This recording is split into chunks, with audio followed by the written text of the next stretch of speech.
what is fat? A friend or a foe? So fat is also very important for us to live. You are on a low fat diet, you're at risk of hormonal imbalance. How do you make a fat loss diet with Indian household food? When it comes to weight loss diet, I think it has to look exotic to be able Yes. to be sold Yes. as something that will work. Yes. So every time you yo-yo, you lose weight, you gain weight, you lose weight, you gain weight.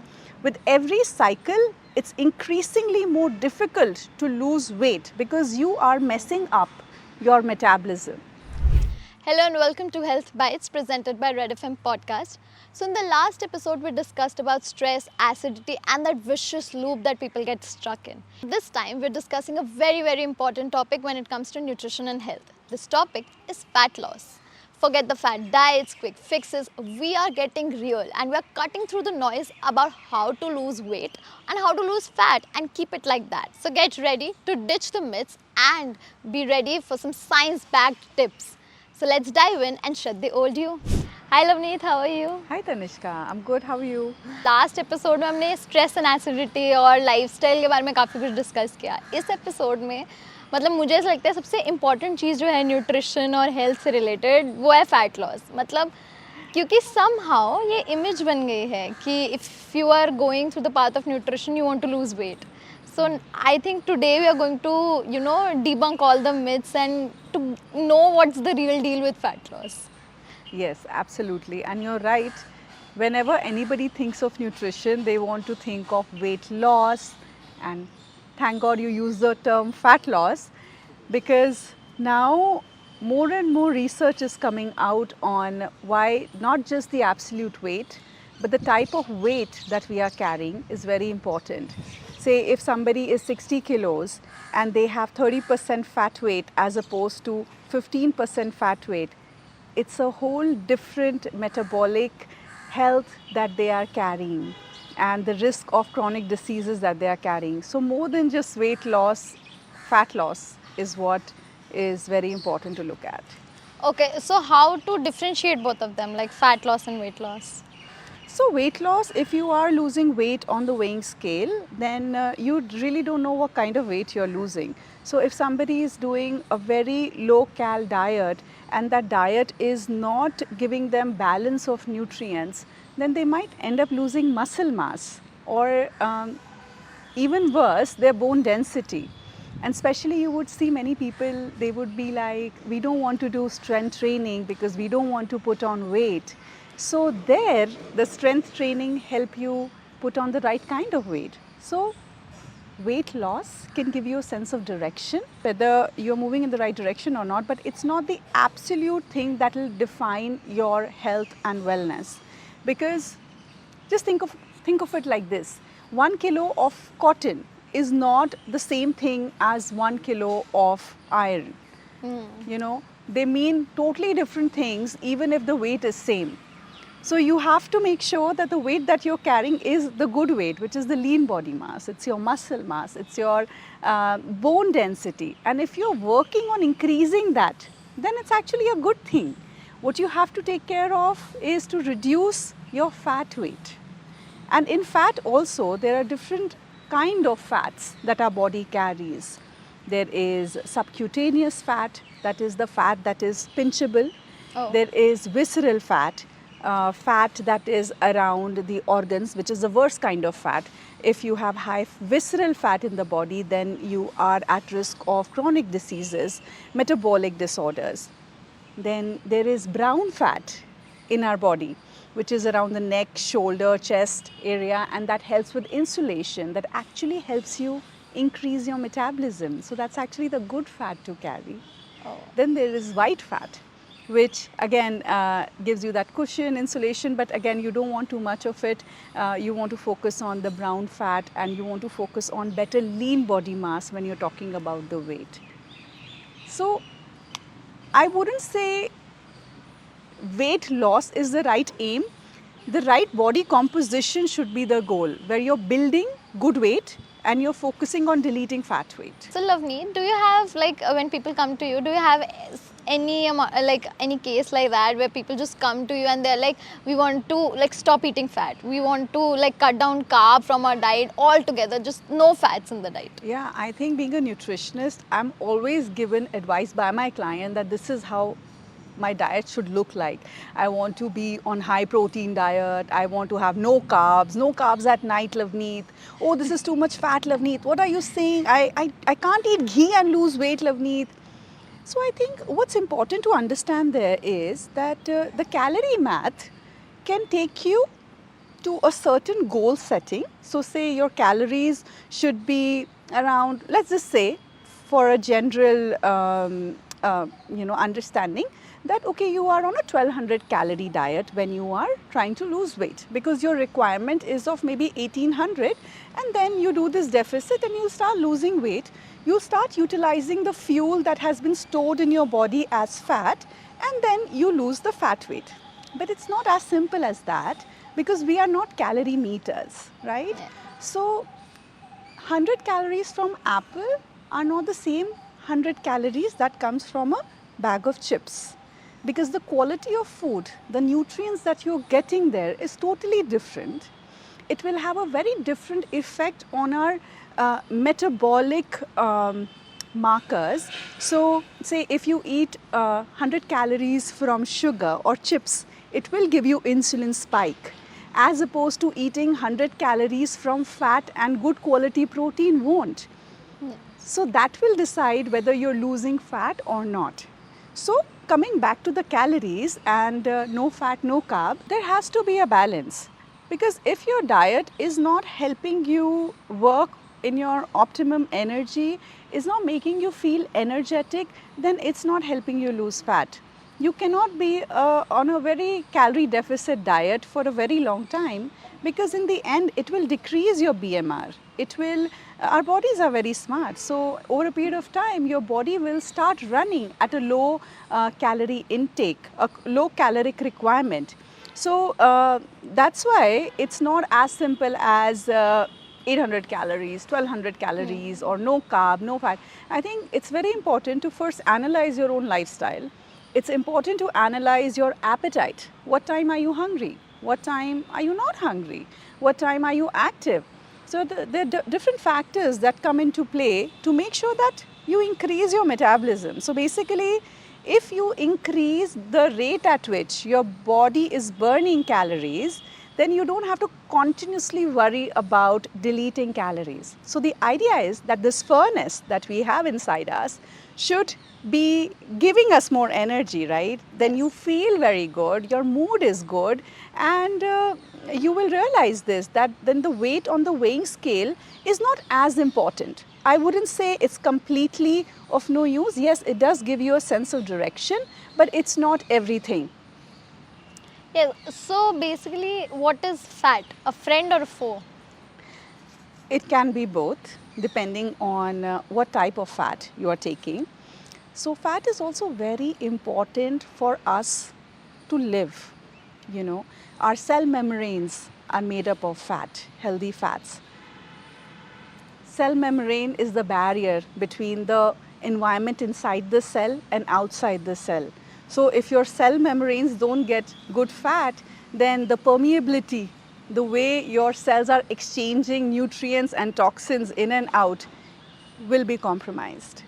Now, our hormones have cholesterol, which is a fat, as their skeleton. So if you are on a low fat diet, you're at risk of hormonal imbalance, men and women. Our brain works on healthy fats. So if you don't have enough good fats, omega-3 in your system, then you will be at risk of degenerative nervous system disorders. So everything in life has its own place, right? And I feel like just because fat per gram give you more calories as opposed to protein and carb is not the valid reason to totally dismiss them from our life. So I think that's a very, very limited perspective to look at something that gives us so much in life. So fat is important indeed. Fat is important, but sadly when we talk about fat as our enemy, it's actually the processed fat.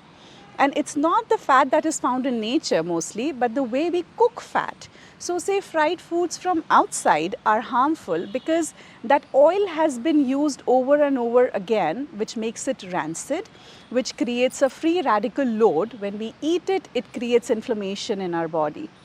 Same is with animal related fat, fat that comes from animal sources. If you are cooking meat at very high temperature, if you are processing the meat too much, then it leads to generation of trans fats, which are very inflammatory. The other problem is that we are not supporting our fats with the right combinations. So if you combine your fat with green vegetables, like say for example how, like I come from a Sikh family and we have sarson ka saag with makhan in it. And it's a great combination because the phytochemicals that are present in the greens are absorbed better with that white butter fat. Oh. So I think there's always a wisdom in a traditional way of eating your food, and we should have respect for it, and we need to stop sort of segregating or stop limiting our perspective on just the numbers. Numbers are important, but they are not everything. Food is above the numbers, I feel. 100%. It's all about the quality of food that you're eating. But with that being said, when you're trying to lose weight, numbers help you. But you need to understand how those numbers need to match up with your requirements and your likings. Because I would hate to put anybody on a fat loss diet that they don't like. Because for how long will you do it? Say you do it for 3 months, you lose 15 kilos of weight, that is great. But then what happens after that? You hate eating that food. So you're not going to stick to it all your life. And then the weight comes back because you're lost. That what do I do now? So I think it's very important whenever a nutritionist or a healthcare provider is planning a fat loss diet, it has to be sustainable, and you need to educate a person that, okay, these are your likings and that's how these numbers fit into your lifestyle.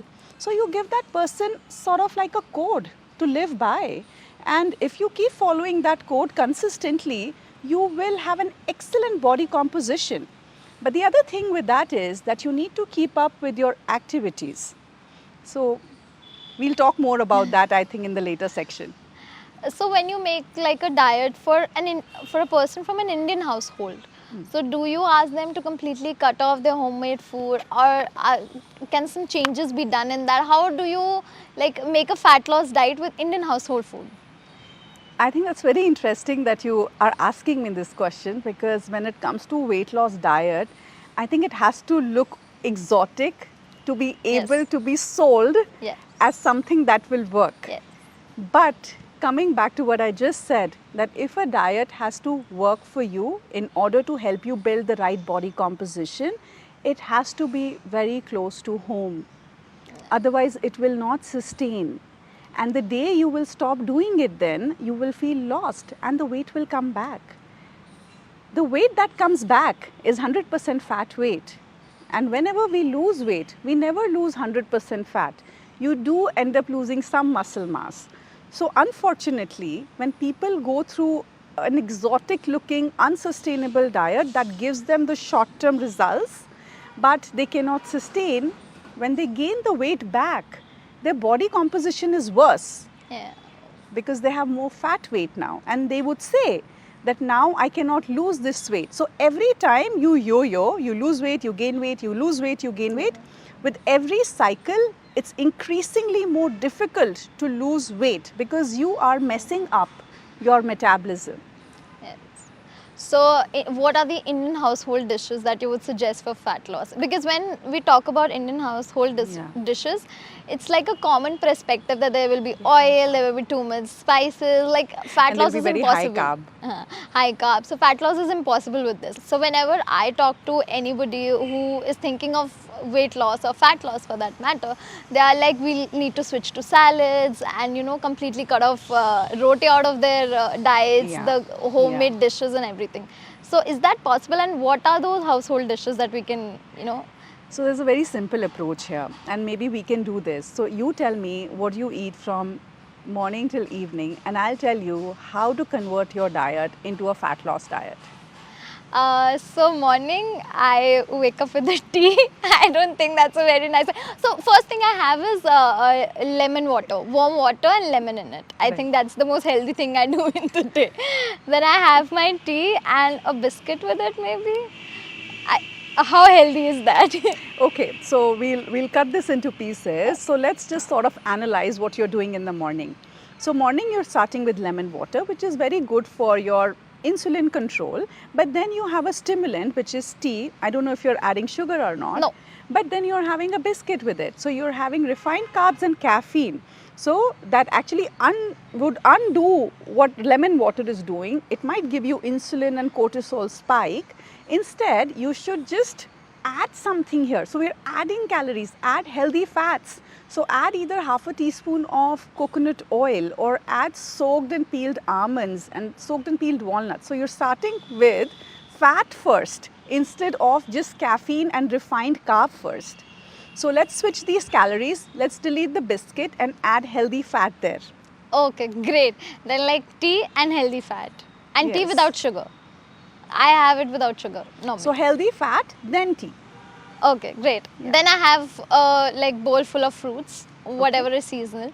Maybe apples and kiwi. Right now kiwi was there. Then there is papaya. Whatever seasonal fruit is coming. So how healthy you think that is, having fruit first thing in the morning? Like what I have been told, it's healthy. Okay, let's go through your whole breakfast first. Then I have fruits. Then I have coffee. And mostly after that, whatever breakfast is made at home, poha, upma, or maybe we have utpam in breakfast sometimes. So yeah, that. So exactly, again you had a very high carb meal with caffeine and worse caffeine, which is coffee. So although with this breakfast, for the time being, for maybe like 30 minutes, you feel very energetic, but it does not sustain the energy. It's lacking in whole grains, it's lacking in protein, it's lacking in healthy fat. So you have to create more balance there, right? So instead of starting your day with fruit, I would suggest you replace it with sprouts, or if you eat egg, then you can replace it with egg or some dahi. And then you pair it with, say, an uttapam or a dal chila. So the combination matters a lot. It's not just the calories, right? It's the balance. It's everything when you're trying to lose weight, when you're trying to lose fat weight. So although many people would think that eating fruits is healthy, but starting your day with just fruit and coffee is a recipe for fat making. You are training your body to store more energy through the day instead of making it burn the energy that it's going to eat through the day. So I would say, looking at an Indian household, you can start with Indian dishes and still lose weight. So focus on protein and fiber in breakfast if you want to train your body to actually utilize fat throughout the day. So a very simple example to this could be sprouts. If you think sprouts are too boring, then a dal chila.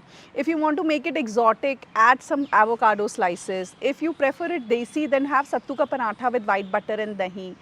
There are endless combinations. So the combinations can be worked out and must be worked out based on what you like to eat, right? Then you'll always know that, okay, this is what I like to eat and it'll still make me lose weight. So let's move on like with your day. Then when to have fruits? Fruits you can have after your breakfast. So say as a snack, around 11ish, when many people feel hungry, and I think it's a very common practice to go for another cup of tea or coffee. Instead of doing that, you have an orange, you have a small elaichi banana, you have an nariyal pani. That's very energizing, and that's the best way you can eat your fruit. And then when to have the caffeine? I mean, coffee is important. I think nobody needs my suggestion on when to have caffeine. They will have when they want to have it. But okay, I'll tell the worst time to have it. So please don't have it during this time. Empty stomach, don't start your day with caffeine. Don't have caffeine after your workout. Caffeine should always be before your workout. And don't have caffeine within 6 hours of your bedtime. So say your bedtime is at 10 o'clock or 10:30, then you don't have it after 4:30. Okay, so after I have fruits and something for breakfast at home, I reach office and then I have my lunch around 1:30 or 2. So you don't eat anything in between, and No. then what do you eat for lunch? Whatever, like sabzi and paratha, or maybe sabzi or chawal, whatever I get from home. Some dal with it. No. See, that's the other problem. Again, you are having a very high carb lunch also. So you are starting with carb, which is tea and biscuit. Then you are eating carb for breakfast, which is fruit with coffee. Then you're not eating anything. And then how can you not crave for junk food? Because you didn't eat any protein since morning. You didn't eat any healthy fats since morning. And then for lunch, you're having sabzi and roti, which is another carb-carb combination. So it's important to add the dal there. It's important to add dahi there, paneer there. And then understanding based on your anthropometrics, your weight and height, what are the portion ratio size. And then based on your anthropometrics, it's important to know the ratio of protein to carb and what are the numbers looking like for you then. But the combination itself is the basic that you need to fix. Sorry, Tanishka, I don't want to like totally, I'm totally dissecting your diet. And it's fine. So, if we have protein in the morning, then we won't crave junk food during like the evening time. Will be less. Because see, when you constantly give your body a stimulant and high carb meal, the glucose spike happens, followed by an insulin spike, followed by a glucose dip. And that's when you're like, oh my God, I really need to eat something. And when that happens, when there's a dip in your energy, you naturally crave for junk. You naturally crave for high sugar foods, high salt foods, a packet of chips. And it's important to break this cycle with nourishing food. Because that's what, so maybe soaked nuts might have more calories than one Mari biscuit, which is a common practice. But it will help you set in the right metabolic reactions to help you actually sustain energy, utilize energy, rather than constantly making you crave and making you feel tired. And it's a negative cycle to be part of, right? It's a constant. Then I see people through the day, they'll be like, oh, I don't eat anything. And when I do a dietary recall, they are having 7 to 8 cups of teas without realizing it. But they're like, but it's just a cup of tea. I don't eat anything. I'm still not losing weight. But yeah, that's the reason you're not losing weight, because you're constantly moving on stress mode.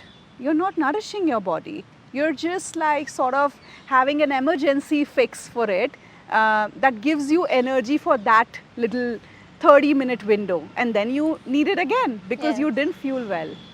So protein is best in the morning if it's taken in the morning, because I work out in the morning as well. Majority Indians are protein deficient. Yes. So I would say if you need minimum 60 grams of protein, then every meal needs to have 20 grams of protein if you're having 3 meals. And then because if your snacks are fruits which don't give you protein. So protein is important for every meal. So 2 meals you haven't had enough protein. So let's see what you eat in the evening. So evening it's basically a tea with some more biscuits. No, I really appreciate your honesty though. But see, do you see the problem here? Do you see what's the problem? Yes.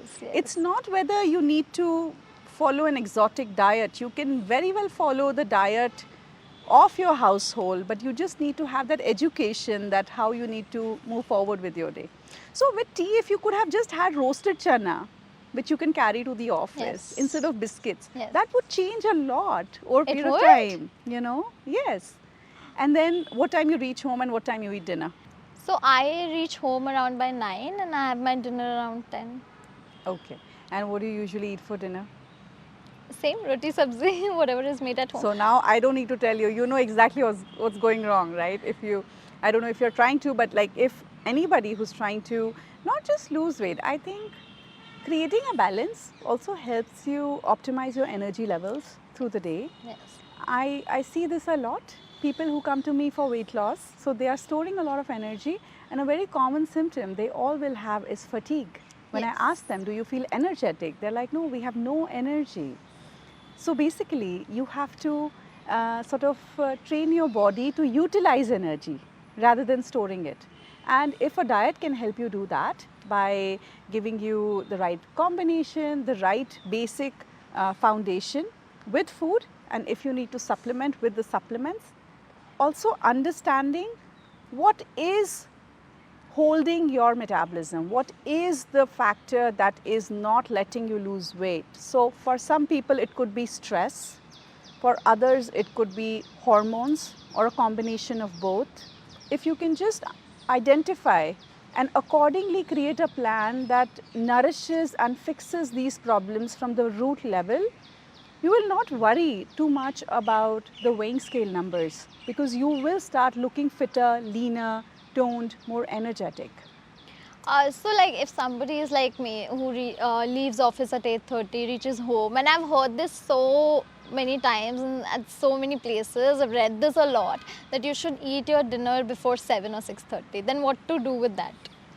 I think it's a common perception that you must eat before sunset, and that's valid, that you need to eat in sync to the circadian rhythm, right? So many people these days especially are up till very late. So I would revise that rule and I would say that keep your dinner 3 hours before your bedtime. So that's quite reasonable. If you're sleeping at midnight, then you can finish your dinner by 9 o'clock, and that will still be okay. But definitely don't have dinner, say, at 9 and then sleep at 10. If you're sleeping at 10, then try to finish your dinner 3 hours early, like around 7 o'clock. And if you can manage to eat your last meal before sunset, great. But also stay in sync with your hunger hormones. Because if you are somebody who feels very hungry, say at 8:39, and then you try to eat your dinner before sunset, that would not be the best idea, especially in the initial phases of the diet.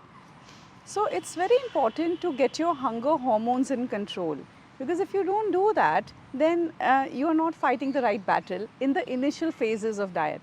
There was a very interesting talk I once attended, and the professor said that people think that weight loss is about willpower. Most of us think that you are fat because you don't have good willpower. But if I were to starve you for 24 hours and then put a full-fledged buffet in front of you, will you have the willpower to resist it? No. So you need to understand that people who have excessive fat in their body also have dysregulation of hunger hormones. They're constantly feeling hungry. Yeah. And the reason there is that they are not eating the right combination of food. They are having food that is making them more and more hungry. So in my view, fattening foods are not foods with just high calorie.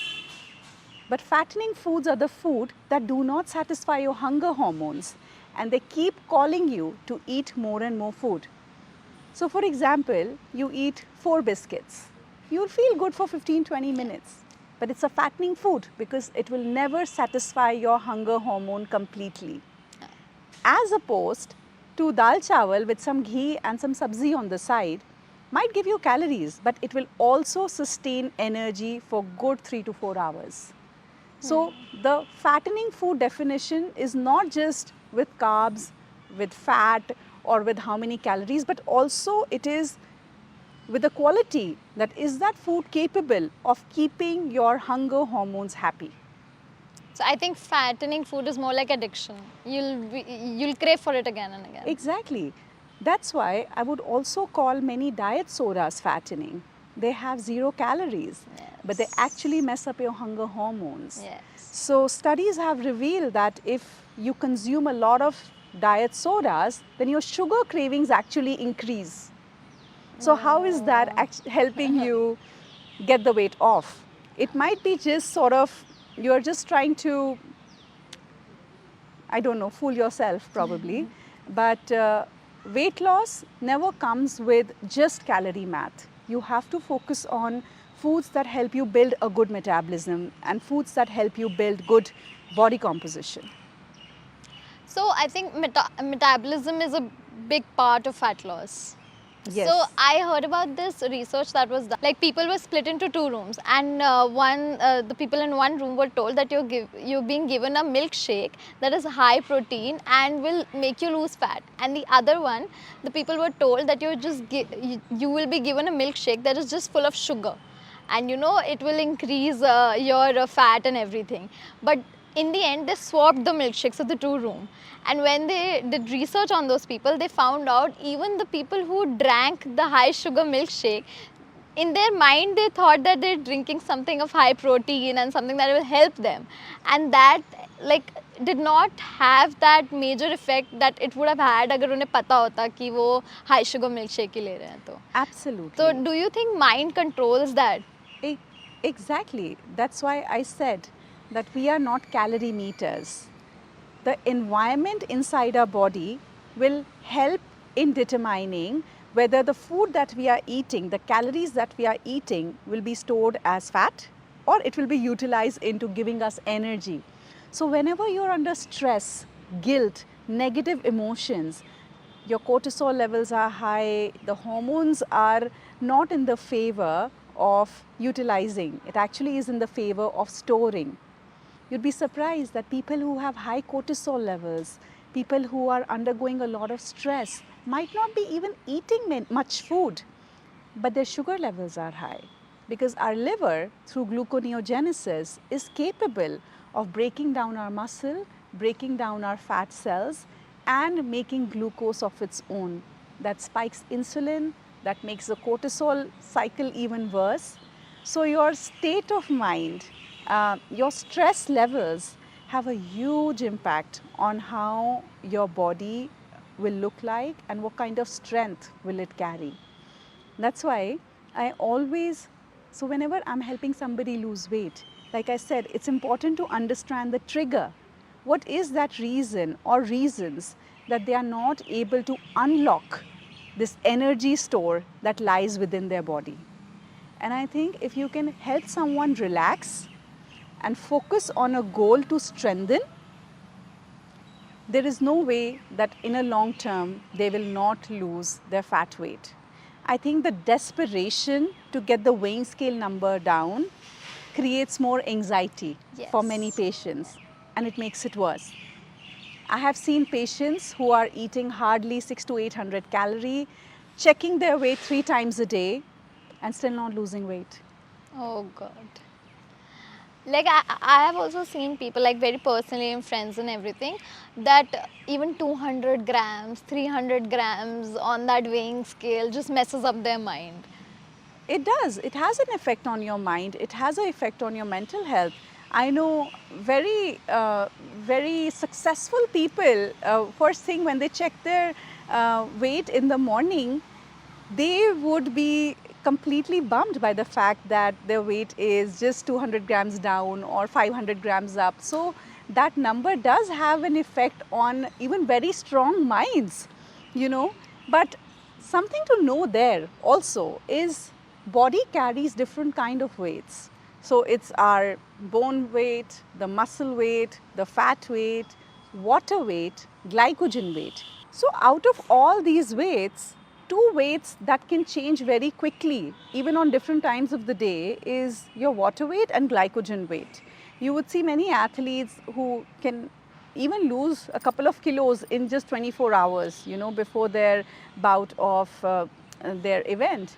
So don't go too crazy weighing yourself every single morning. I think it's counterproductive, because what happens is maybe you ate a high salt meal the day before, and then your body gained water weight by a kilo. You're bloated, or maybe you're constipated, you didn't sleep well, there's water retention, the weight is up by a kilo, and you did very well throughout the week.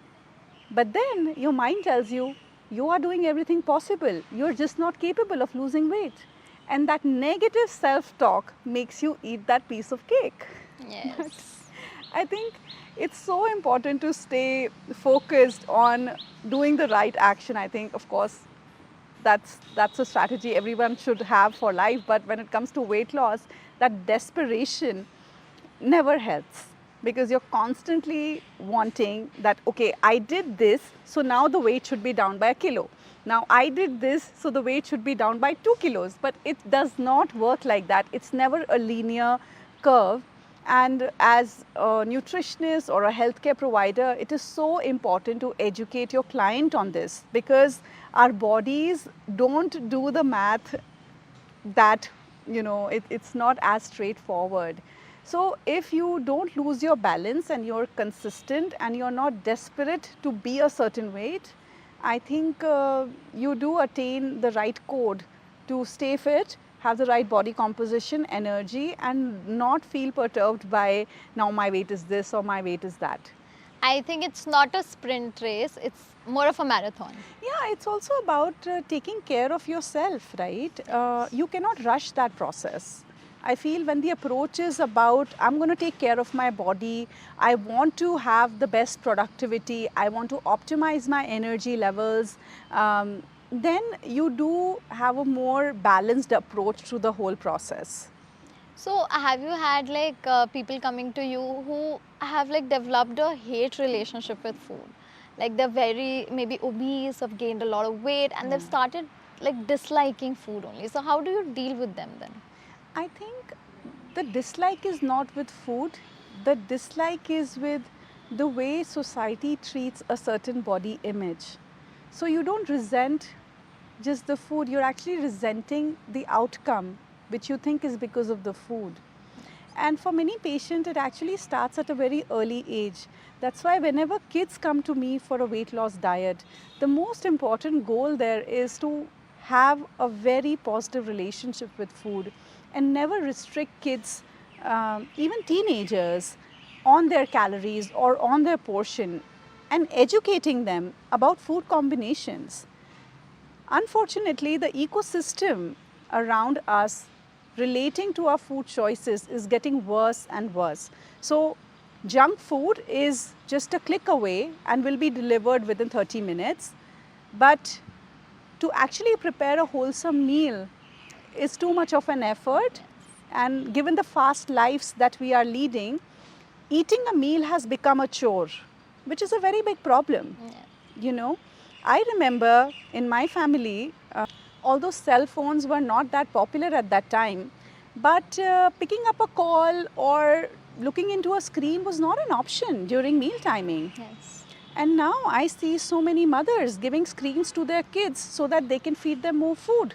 Yes. So the whole approach to meal timings or the whole approach to why we eat food has changed. We eat food now, it's more of an instinct. I'm very hungry. Oh my God, I need my coffee. It's never like, oh, it's breakfast time. Everybody is just rushing out during breakfast time. So I feel like slowing down a bit and celebrating meals, even when you're eating so-called junk food or food that might not be very nourishing for your physical body, but if it is a part of celebration, not associating fear or guilt with it is so important. Like you just said, that there's research done on it. When we eat food with fear, when we eat food with guilt, it does not help us. Even if you end up eating a healthy food, say you're having moong dal halwa, which is not necessarily very unhealthy, but just because it has ghee and it will have some amount of sugar, you'll be like, oh my God, my diet is messed up now. And that guilt, because it changes your environment subtly, and it's a perception that you build up for life, changes how your body, the memory your body carries, how it will define whether it is stored or it is utilized. I think the difference is between how the body is storing fat and how it's utilizing fat. Yeah, you just have to, I think just taking it easy and having a relaxed approach while you're objective in making sure that these are my goals and I'm going to work at it. It's like workout. If you are super tense during your workout and you're like, oh my God, another hour of workout, and you're not enjoying it, you will not benefit from it fully. As opposed to, like, I'm a swimmer, I love swimming. So it's not just about how many calories have I burned, but it's like when I come out of the pool, I just have a different high altogether. And I think food is capable of doing the same for you if you can just have a more caring and relaxed approach towards it. So liking the food instead. Yeah, liking the food, making sure your plan has foods that are part of your family tradition, that you grew up eating and you enjoy. So, if you had to bifurcate between good fats and bad fat, what are these two, and what are the food items that you can have these two in? So good fats are very important. Soaked nuts, almonds, walnuts, roasted flax seeds, roasted pumpkin seeds, soaked chia seeds. Ghee is a good fat. Mustard oil, using mustard oil for cooking, or if you're making a salad, using extra virgin olive oil. If you want to get more exotic, you can use avocados. Coconut milk is a good fat. Eating tender coconut. So our diet has many elements of good fats that you shouldn't shy away from. But when you're trying to lose weight, understand from an expert what is the quantity and where does it fit in your daily routine. Like I said, it has to be in sync with your routine, your activity, your appetite, your sleep. And bad fats are the fats that are inflammatory in nature. So vegetable oils, palm oil, fried food from outside, these are all example of inflammatory fats. So, any nutrient deficiency can like slow the process of weight loss or fat loss? Yes, in macros, protein deficiency, fiber deficiency can slow down your weight loss journey no matter how less of calories you might be eating. And in micronutrients, if you're deficient in vitamin D, if you are deficient in B12, magnesium, basically also there are certain organ systems that help you lose weight quickly.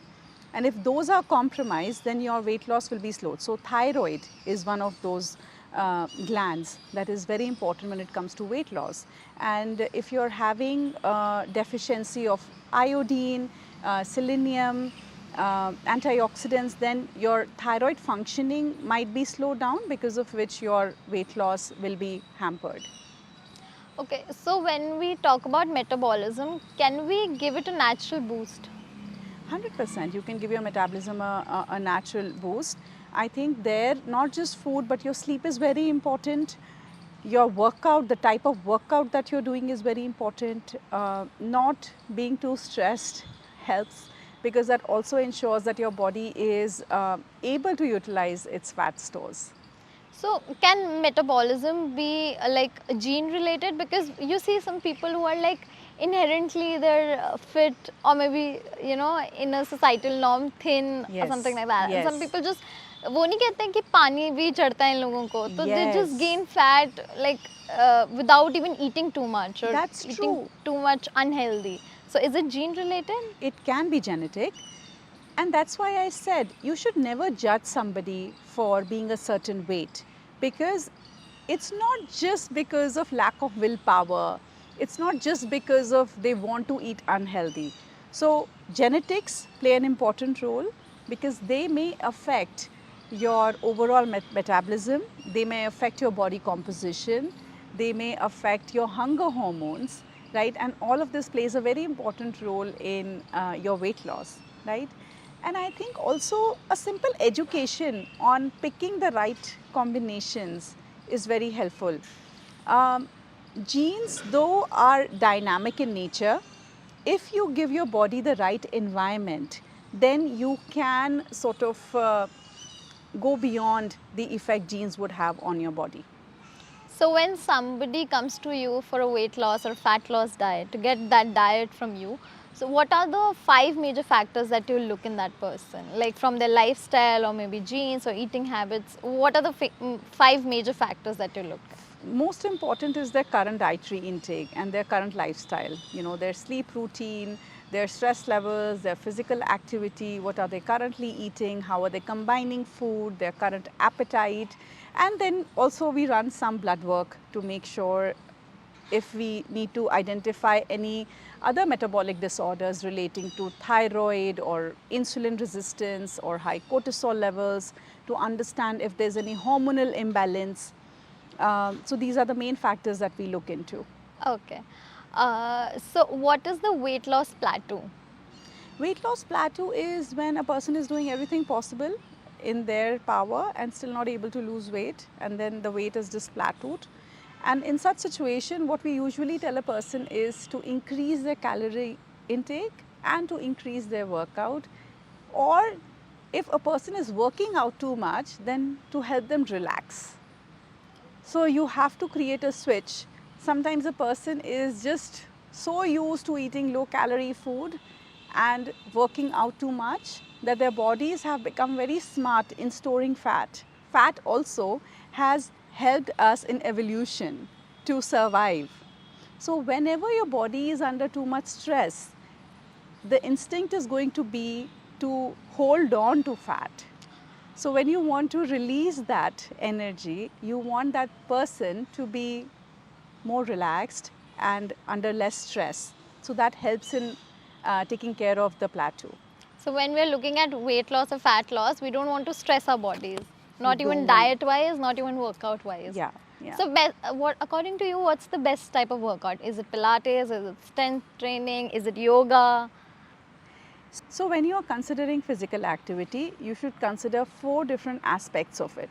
One is endurance. So that would be walking, running, swimming, cycling.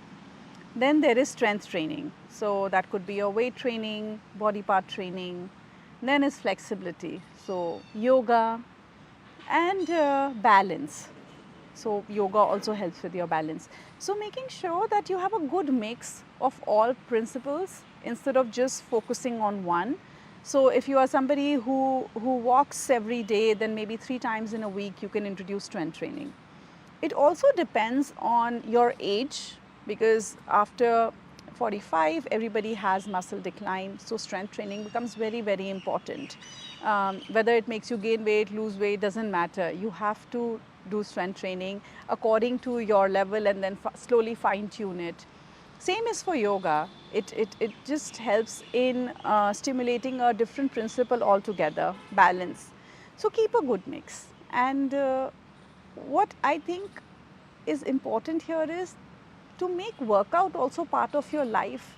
It should be something that you look forward to. Yeah. Don't take it as a punishment. And if you don't want to work out, just do one thing. Don't be seated for too long. Instead of thinking of 1 hour of activity a day, reduce inactivity through the day. So every 30 minutes, especially most of us who are doing desk jobs, every 30 minutes, get up, move a little bit, stretch yourself, move for 2 minutes. And that can be more beneficial than going for workout as a punishment. So first step is remove inactivity from your life.